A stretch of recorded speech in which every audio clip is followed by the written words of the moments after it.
peut-être qu'il a visé trop haut. Ou peut-être que le monde dans lequel on vit est un rêve que Tesla a rêvé le premier. Nous sommes dans un rêve en effet. Alors, pourquoi vous ai-je raconté tout ça? Vous avez bien regardé la tour Wardenclyffe. Vous l'avez bien observée. Ça ne vous rappelle rien de familier? Faites un petit effort.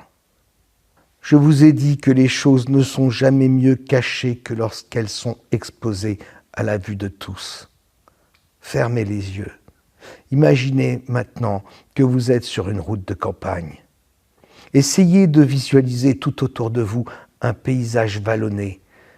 Et sur une butte qui se dresse à l'horizon, que voyez-vous?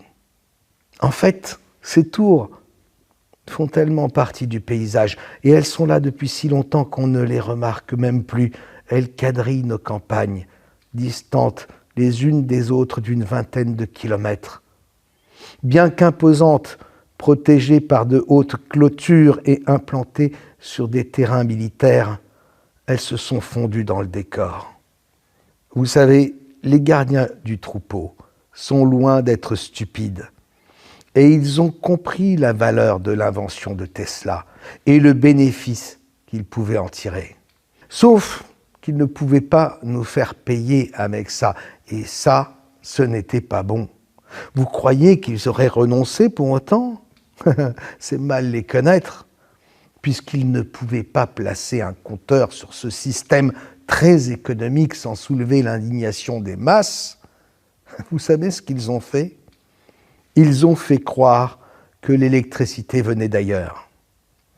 Il leur fallait trouver une astuce, un leurre, un paravent, quelque chose comme un os à ronger pour détourner l'attention des peuples. Un mode de production électrique suffisamment controversé pour occuper les esprits des moutons pendant qu'ils pourraient exploiter cette énergie gratuite tombée du ciel. Et ils ont mis ça en place partout. C'est exactement ce qu'ils ont fait.